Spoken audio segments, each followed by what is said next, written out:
Senhores telespectadores, ao programa de hoje eu dei este nome: Crónicas Serranas. Crónicas Serranas porque são histórias diferentes, de épocas diferentes, mas têm todas de comum passar-se aqui na Serra. Vêm na nossa frente, altas serranias. Que serra é aquela? Bom, não é uma serra, são várias serras. Esta que se vê mais alta é a Serra do Açor. A Serra do Açor liga à Serra do Rabadão e a do Rabadão liga à Lousã e a Lousã liga à Estrela. Isto aqui é uma espécie de imbróglio de montanhas. Fazem uns vales estreitos. No fundo dos vales correm os rios e ribeiros. O rio mais importante aqui é o Ceira. O Ceira é a alma de Góis. Foi o Ceira que fez nascer Góis. Bom, é uma história semelhante a outras que eu já contei. O Ceira vai dar ao Mondego, o Mondego vai dar ao mar e por aqui andaram antigos povoadores à procura de minério, porque esta região continua a ser rica de minério. Na época romana tinha ouro, muito ouro. Ainda hoje há histórias e lendas de ouro. Só que o mundo dá muita volta e a história de Góis, o que tem de mais importante e de mais triste é isto. Em 1940, aqui há 50 anos, o concelho tinha 12.000 habitantes. Agora tem 5.000, menos de metade. E como não há crianças, todo o concelho, o que tem escolarizadas são 270 crianças, 270, num concelho. Este concelho tem mais quilómetros que meninos. Creio que será um caso único no país. Mais quilómetros que meninos. É claro que isto, assim, se não se fizer alguma coisa, parece condenado a uma desertificação completa. Esse é um dos pontos que vamos falar.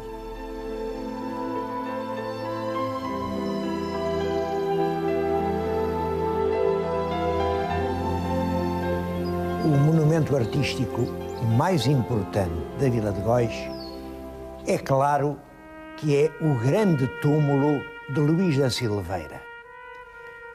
Não só pelas proporções, mas sobretudo pela qualidade do trabalho artístico. A modelação dos volumes, das figuras, as proporções têm sido consideradas pelos nossos críticos de arte como uma das maiores obras-primas da escultura do Renascimento italiano em Portugal. É, sem dúvida, uma peça com muita beleza. Bom, também é uma peça com muito drama.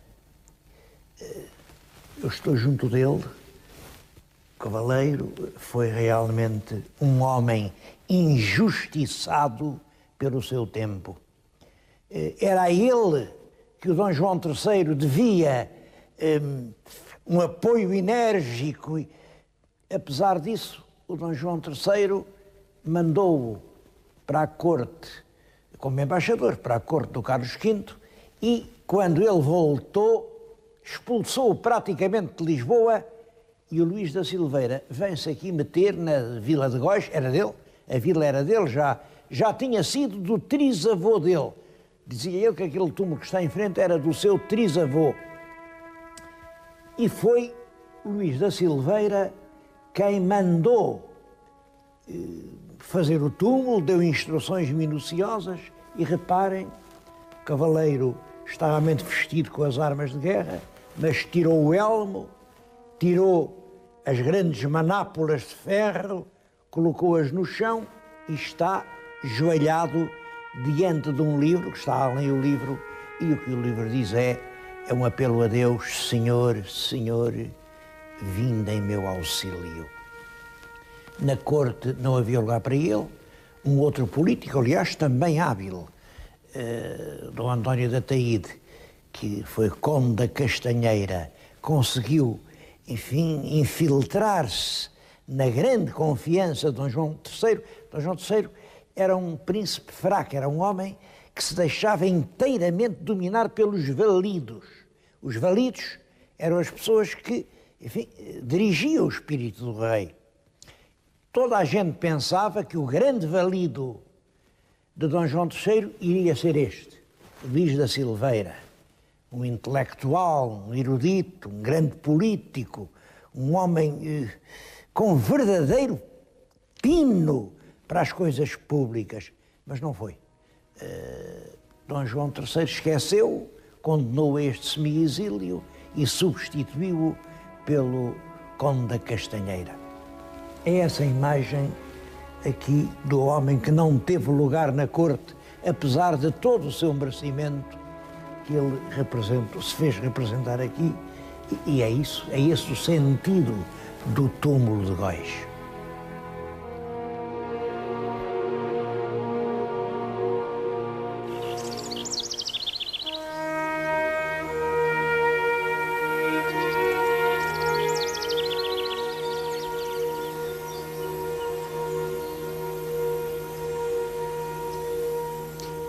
Aquele fidalgo de mãos postas teve realmente um papel muito importante na história de Góis, porque ele era o senhor de Góis e depois dele foi o filho, e foi o neto, e o bisneto, e o trineto, e isso por aí afora até à grande Revolução Liberal de 1820.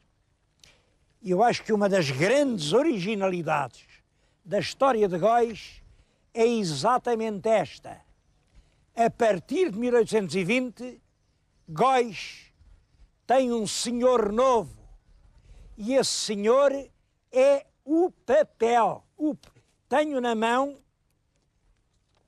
olhem, amostras piedosamente conservadas aqui pelos moradores antigos do papel de Góis. Em 1821 foi fundada uma fábrica de papel em Góis, ela está na minha frente, e desde 1821, durante todo o século XIX, depois, durante o século XX, imaginem que era aqui que se imprimia, que se fabricava, o papel era este, exatamente este que tenho agora aqui, o papel em que era impresso em Lisboa o Diário do Governo e depois do Diário do Governo o Diário da República. O papel mais luxuoso, as melhores edições eram feitas com papel de Góis. A fábrica foi crescendo, como estão a ver, era um complexo industrial enorme. Trabalhavam aqui 300 chefes de família. Era o papel de Góis, o verdadeiro senhor da região. É claro, veio a crise. Em 1989, a administração, ao fim de 2 ou 3 anos de luta, viu, mas como é que a gente pode estar a fabricar papel que sai, o papel é bom, não há dúvida, está aqui, é muito bom, é do melhor que há, só que sai da máquina por um preço superior ao do mercado. Eles aguentaram isto 3 anos, mas em 89 pararam, andaram à procura de quem quisesse colaborar, ainda aparece uma outra empresa que reabriu temporariamente a fábrica, mas os prejuízos continuaram. A qualidade paga-se, e para fazer papel desta qualidade não havia mercado em Portugal. Bom, então a fábrica fechou completamente, está fechada há 6 ou 7 anos. Eu vim aqui, está tão fechada que eu, olha, não consegui entrar, está fechada, cadeado, e li hoje mesmo, o jornal aqui da terra, o grande jornal da região, que é a comarca de Arganil, e lá vem a correr os éditos para o concurso de credores no processo de falência na fábrica do papel de Góis. Eu confesso que esta história me impressiona muito mais que a do Dom Luís da Silveira. Como foi possível deixar morrer uma indústria que vinha desde as alvoradas da era moderna em Portugal, que transformou esta terra, que era puramente rural, uma terra de camponeses, de privações, numa terra progressiva, deixar acabar esta terra. Isto qualquer dia vai a leilão, cada pessoa leva uma pedra, sei lá o que vai acontecer aqui. Repito, Dom Luís da Silveira teve um papel importante na história de Góis, mas o papel mais importante foi o do próprio papel de Góis.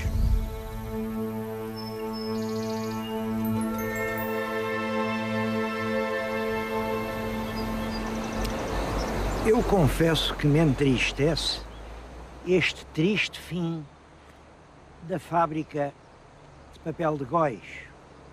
A verdade é que foi dali que saiu o papel em que se imprimiram em Portugal tudo quanto se fez entre a eclosão do romantismo e praticamente o nosso tempo. A Voz do Profeta, o Frei Luís de Sousa, os sonetos do Antero, os romances dessa de Queiroz, tudo isso é impresso em papel que saía aqui de Góis, que era o que de melhor se fazia em Portugal. Se há monumentos da cultura, aquele é realmente um deles. Acudam-lhe enquanto é tempo. Eu não queria acabar assim, de uma maneira realmente triste, esta evocação, e vou passar a uma segunda crónica serrana, muito menos melancólica e também literária. Vou-lhes falar de um livro, O Viriato Trágico. O Viriato Trágico é um poema, estão a ver aqui, estrofes como dos Lusíadas. Vim-lhes falar nisto junto de um rio, acho que já todos viram, um rio, uma bela ponta ao fundo, uma paisagem envolvente e comovente. Estamos em Avô.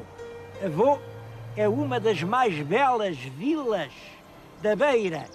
Vila porque já teve Câmara, ainda tem Pelourinho, lá está a Casa da Câmara, merece uma visita. Nasceu aqui, pensa-se que em 1595, um rapaz, famílias abastadas, puseram-lhe o nome de Brás Garcia. Isso é o nome de batismo, Brás Garcia. Ele depois é que, enfim, puxava mais à fidalguia e punha Brás Garcia de Mascarenhas. A vida de Brás Garcia de Mascarenhas é um autêntico romance de capa e espada. Foi estudante em Coimbra uma data de anos, bateu-se em duelo com um estudante, esteve preso, levaram-no para a cadeia da portagem, os amigos assaltaram a cadeia, saiu da cadeia para a garupa de um cavalo, foi até a Espanha, bateu-se com bandidos, teve a sorte de matar um, andou por Franças e Araganças, por Itália, pela França, foi parar ao Brasil, foi um dos heróis na guerra contra os holandeses. Enfim, ele conta-nos tudo isso e é um perfeito romance de aventuras, com a grande vantagem de ser inteiramente verdadeiro. Ainda hoje existe a casa onde nasceu, viveu e morreu Brás Garcia de Mascarenhas. Que pena que não esteja mais cuidado. Que pena que aqui em Avô o património não olhe por estas coisas, olhem para aquele castelo. Então aquilo não merecia um jeito. Tudo isto é tão bonito, tão bonito. Bom, eu queria chamar-lhes a atenção, não só para o poema do Brás Garcia de Mascarenhas, mas os meus leitores que se interessarem por esta vida aventurosa podem ler o livro do Dr. António de Vasconcelos, que foi agora reeditado pela Gulbenkian e que é da autoria do Dr. Pina Martins, é o Presidente da Academia das Ciências. Podem crer que ninguém perde tempo na leitura deste livro. fica a conhecer duas coisas: avô e a vida de Brás Garcia.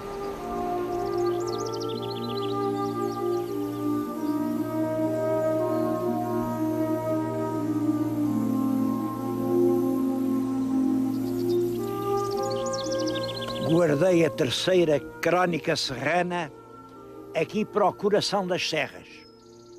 Se o meu telespectador olhar bem à volta, vê aquele dorso enorme, é a Serra da Estrela, segue-se o Caramulo, depois o Monte Muro, depois Liumil, até se vê bem ao longe, ainda ao pico da Marofa, é uma espécie de círculo gigante. E aqui, daqui avistam-se 5 dioceses. Não foi para ver isso, nem para falar disso que eu vim aqui, mas para recordar aspectos de história literária perfeitamente surpreendentes. Se reparar aqui bem com atenção, há ali um lugarejo pequenino, chama-se Torre de Tavares. Bom, há ali uma outra aldeia que é Chãs de Tavares e há outra um bocadinho mais acima que é Guimarães de Tavares, porque tudo isto aqui era a terra de Tavares. Sabem que na Idade Média não havia nem distritos, nem concelhos assim, não, havia terras, as grandes terras. E eu acho que este ponto em que agora estou era o centro da terra de Tavares. Ainda hoje lhe chama o castelo. Eu acho que nunca houve aqui um castelo, propriamente, mas houve um castro. Aliás, ainda se vê bem. Se olharem com atenção, vêem-se os vestígios das habitações de um período muito recuado. E depois, no lugar do castro, houve uma povoação cristã e a primeira igreja aqui da região foi exatamente aqui neste sítio. Hoje está ali embaixo um templo, Nossa Senhora do Bom Sucesso, que é uma designação moderna. Outrora era Santa Maria do Castelo, porque era o centro da terra de Tavares. O que tem graça, aquela aldeia da Torre de Tavares, é que nasceu ali um homem, chamava-se João Ferreira de Almeida. Ele era sobrinho do pároco, e o pároco era um homem culto, poderoso. O rapaz aprendeu, estudou, e não sei por que razões saiu daqui na companhia de cristãos novos fugitivos. Não sei se ele também o seria ou não. A verdade é que foi lá para o norte da Europa. Era uma altura em que a Igreja estava em crise, a reforma estava a fazer grandes estragos, toda a gente acusava o clero: olha, este é rico, olha, este tem mulher, olha, este tem uma ninhada de figuinha. E o nosso bom João Ferreira de Almeida, saído aqui destas berças, imaginem, fez-se protestante. E fez qualquer coisa de muito importante. Como sabem, os protestantes entendiam que a Bíblia é para ser lida e entendida. Portanto, uma Bíblia em latim não adianta nada quando as pessoas não sabem latim. A Bíblia, para a gente ler, tem que ser na própria língua. Primeiro tradutor da Bíblia em português foi o João Ferreira de Almeida, nascido naquela aldeia e que depois andou pelo mundo e deu muito que falar. Além deste João Ferreira de Almeida, eu acho que aqui perto, não sei bem se foi na Torre de Tavares, é mais possível que fosse na aldeia logo a seguir, que se chama Guimarães. Claro, Guimarães de Tavares, porque aqui as terras são todas de Tavares. E Guimarães já há pelo menos 3. A Guimarães lá de cima, a Guimarães do Minho, a Guimarães lá de baixo, a Guimarães de Torres Vedras e a Guimarães de Tavares, onde vamos daqui a bocadinho. Ora, ou me engano muito, ou o nosso grande Gil Vicente era de Guimarães de Tavares.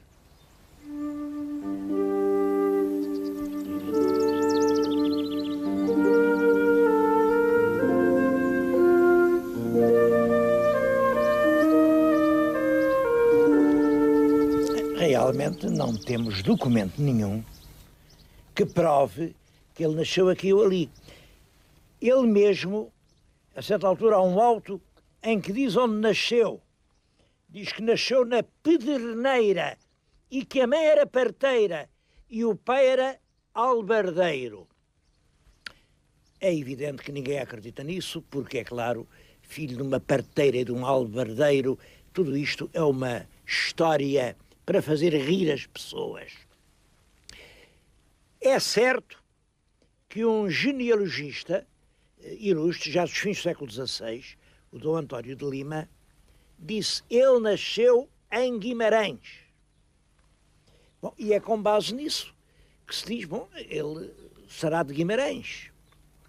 Simplesmente, como sabem, Guimarães, a Guimarães do Castelo, a Guimarães de Dom Afonso Henriques, é no Minho. É uma região encantadora, pitoresca, extremamente caracterizada, e ele nunca fala nem na região de Guimarães, nem em terras que é já lá em Guimarães, nem em coisas de Guimarães. Pelo contrário, o que domina, o que cria a atmosfera rural dos Altos Vicentinos é inteiramente a beira. São estes ventos da Serra de Estrela que ele aqui vinha em frente. E é curioso. Ele gosta muito de recorrer assim a topónimos, como se fossem coisas de cada dia. Fala da Pena Furada, fala do Val do Covelo, do Val das Corigas, da Ponte da Cunharda, do Val de João Viseu. Vocês sabem onde fica tudo isso? Todos esses 6 topónimos que eu acabei de anunciar?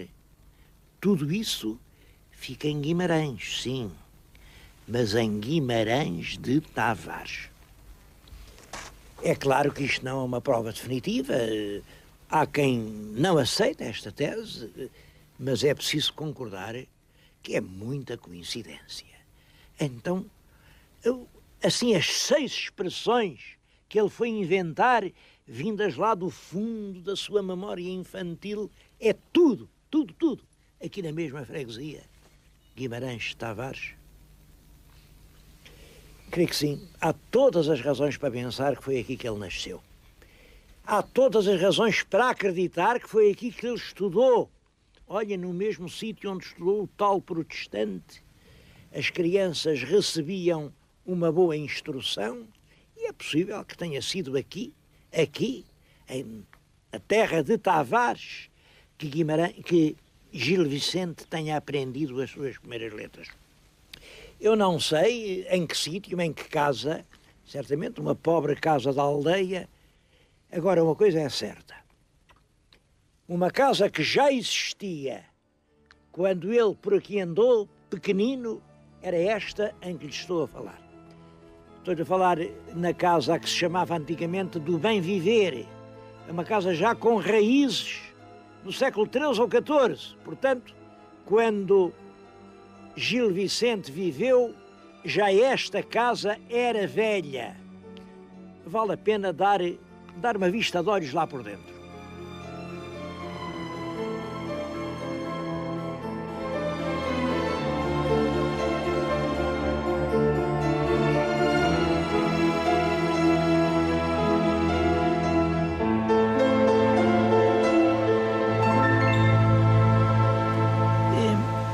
Em Guimarães de Tavares funciona um grupo popular, cultural, que tem até um nome simpático: Centro Recreativo e Cultural Amigos Leais. Amigos Leais. Bom, aqui há uns anos, mas já há bastantes anos, eles dedicavam-se quase só a representar autos de Gil Vicente. Bom, depois deixaram-se disso, hoje há outras coisas para representar, mas lá nos Amigos Leais há uma aspiração: voltar a representar Gil Vicente, ter aqui realmente um belo centro de estudos e de representações vicentinas. Eu estou a pensar que este palácio antigo do tempo de Gil Vicente fica muito perto da IP5 que vai à fronteira. E estou a ver como seria bonito, na estrada internacional, uma placa a dizer representações vicentinas a 3 quilómetros e poder restaurar aqui o gosto do teatro de Gil Vicente. Não aquelas representações um bocado que a gente às vezes vê para aí, mas um Gil Vicente atualizado, porque o Gil Vicente é muito mais do nosso tempo do que se julga. Os problemas que ele pôs, a sociedade do seu tempo, a grande transformação do mundo português, que ele soube genialmente satirizar. Eu sei que isto é sonhar alto, mas é claro, quem fala sonha sempre alguma coisa. Ver um dia aqui, na Casa do Bem Viver, uma academia vicentina.